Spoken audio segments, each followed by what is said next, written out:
Hello and welcome to Cloud Forest Vibes. My name's Bobby, and this is how I grow orchids and carnivorous plants.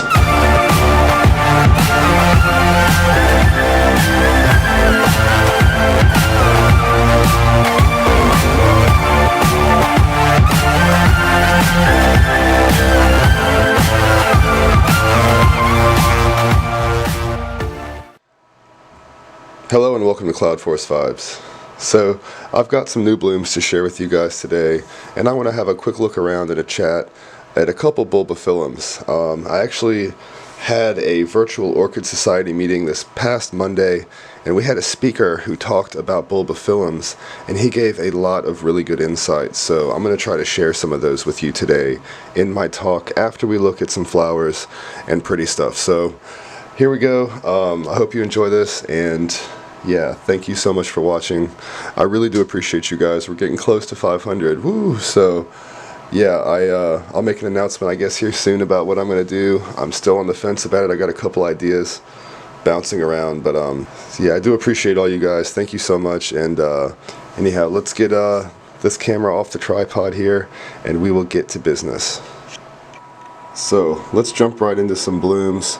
First and foremost, our Ionopsis utricularioides is just starting to open up its first few blooms. We've got about 5 open right now, and I don't know if you can see that, but we've got tons and tons and tons to come. This is a really beautiful little plant. It grows natively to Florida, rarely, but Central America, Caribbean, and it is really just an awesome thing. I've always wanted this. I got this from Hauserman last year. I finally came across a decent specimen of a plant. It's much larger than my other little one that I had from Equigenera that came in really bad shape. This one's adult, blooming size division, awesome little plant. I need to get it off of this cedar tile here and get it onto a piece of cork bark so it can be happy and so I can be happy. But for now, this makes me very happy. Ionopsis utricularioides. I have waited so long to see these flowers, and they are worth every single bit of it. Alright, on to the next one. Down here we have our faithful blooming Dendrobium heligeanum. This plant is the second round of blooms on it. It has been in bloom for months and months and months, and I'll tell you what, I don't know why. They're tiny little blooms, but I absolutely never ever get tired of seeing these little things. They have this fire orange lip, reddish orange lip, and just this subtle pink purple color. They are so beautiful to me. The plant is doing really well. It's put on tons and tons of new growth this year for me, and I just cannot wait to see this whole thing smothered in these little flowers. That is Dendrobium heligeanum. That's one of my little New Guinea specials. I love this plant. If you guys don't have it, very easy to grow. It's kind of a moist grower. You don't have to do the dry resting with it. It just grows year-round, moist, intermediate to warm conditions, and it blooms all of the time. Down here are Oncidium Twinkle Pink Profusion. It is barely just hanging on to its last few blooms on this last spike here, and I'm probably going to cut the spike off in a few days. I was watching Roger's video the other day, and I have noticed that this moss does stink on this plant as well. So what I'm going to do, I got this, I put it on a tiny little mount with a bit of moss. It has grown quite a bit. It's not necessarily grown off this mount yet per se, but I do want to go ahead and give it an upgrade now while I have the chance, before the new growth start to really push and new roots after it blooms. That way it's going to grow into its new mount and be able to stay there for quite a while. What I'd like to see is this plant like quadruple in size, so we can get tons more of these blooms, because I do love them. They make the whole tent smell lovely, and it is a nice little Oncidium. Basically the only Oncidium type that blooms for me. So gotta keep this one around for at least the time being. Gotta keep it happy. Here we have our Dendrobium heligeanum, and I don't know if you can see this or not, but these spikes are huge. This is probably almost a foot long, and last count I've got about 15 buds on this thing. They're sequential openers, so The cool thing about that is we've already got our first taste. The first bloom is just starting to open on this thing. Yellow flower, almost a jet black lip, wobbles kind of like a Bulbophyllum, and it has kind of a lemony fragrance, at least in my grow room.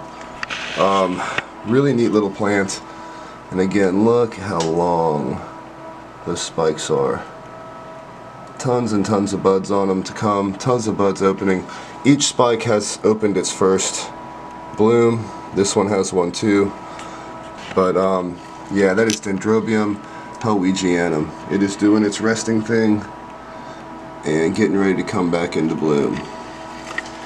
And that leads us to our next set of blooms. This is Dyneema polybulbin. I have got 4 flowers open right now, but I don't know if you can see as I scroll up. I've got buds and buds and buds and buds all over this little plant. We are going to be flush with blooms here pretty soon, but this is a nice little example. I love this plant to death. Really beautiful blooms, orange with this white lip, little venation, and they do have quite the lovely fragrance.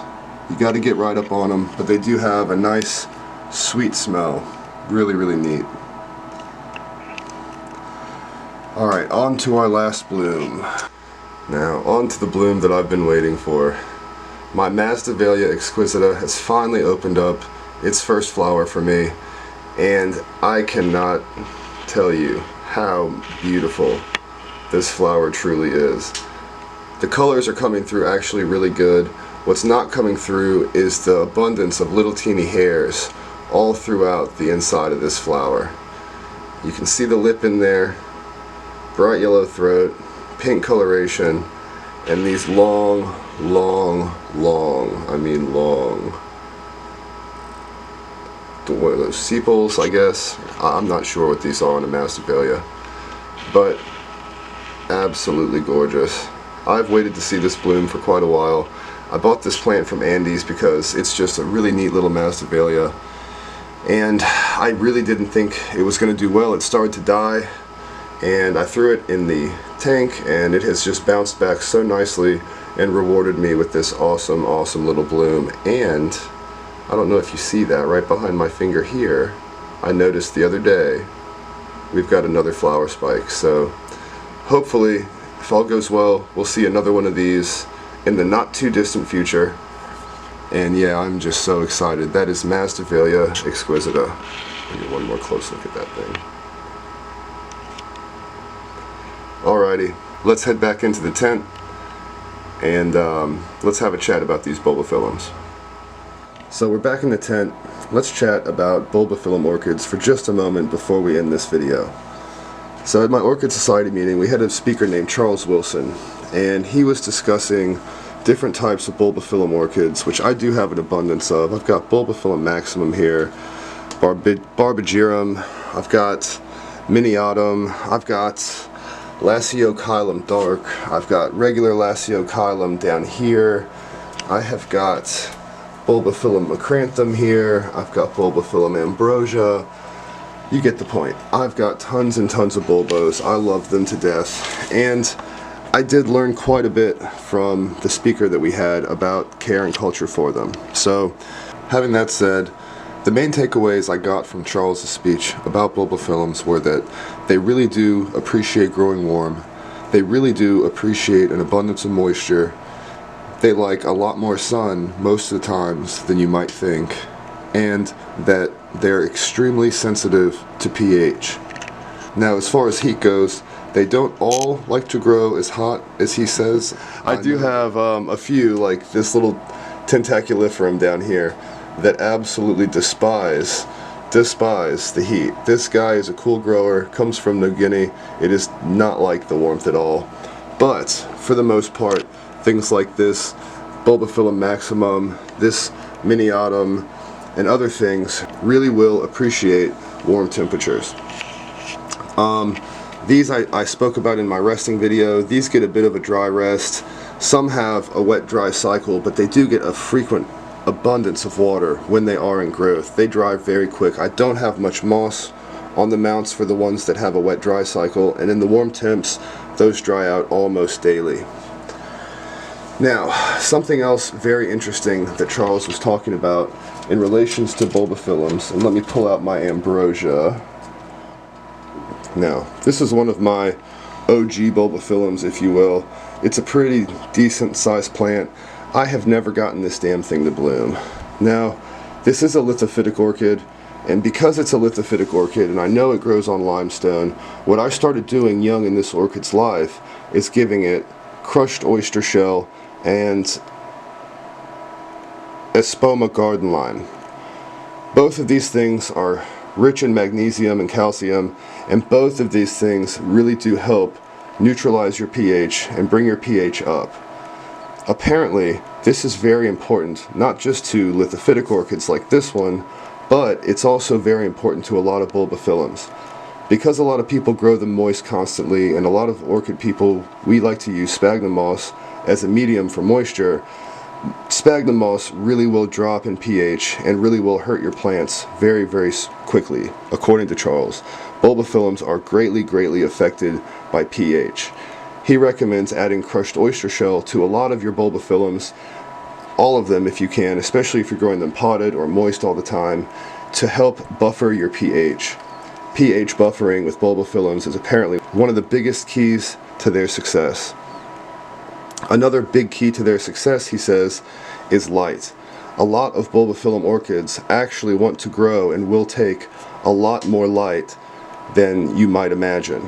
This orchid, for instance, started growing very shady for me, and as a result, it grew these weak little tiny growths. I started moving it up into bigger and better light, and as you can see, as time has progressed, growing in brighter and brighter light, it has started to get bigger, better, and badder bulbs. Now, without his advice, I accidentally came across the keys to success with this plant on my own, and I don't know why, but I do not grow all my bulbophyllum orchids the same way.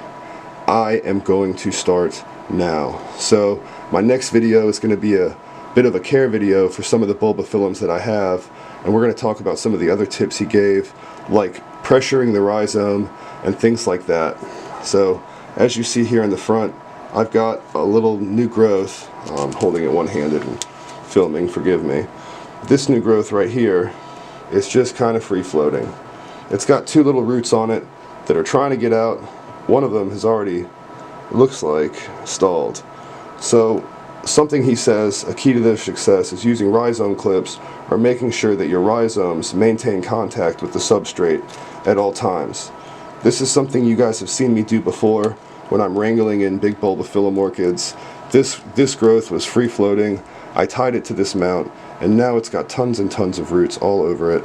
That's from last year, and I'm gonna have to do the same to all these other growths from this year that are pushing out and free floating. So that's a little bit about bulbophyllum orchids. Again, I've got several. This one is doing really good. This is my bulbophyllum macranthum. I tied the rhizome last year, and look at all those roots as a result. Really neat. Really great plant. I'm hoping this thing pushes on nicely. I had a new growth on this lead here that actually rotted off this winter, unfortunately, but I do have another new growth coming from my latest new growth here, pushing up on this side. So I'm excited about that. This plant is still doing well. I think it would like to grow warmer than I grow it in here, but for now it's just going to have to cope. I do not have a hothouse.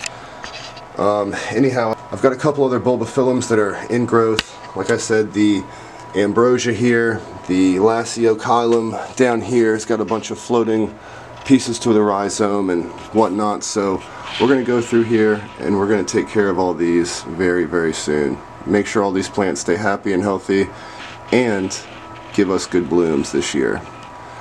Anyhow, that's my video for today. I hope you enjoyed the blooms and the little chat about bulbophyllum orchids.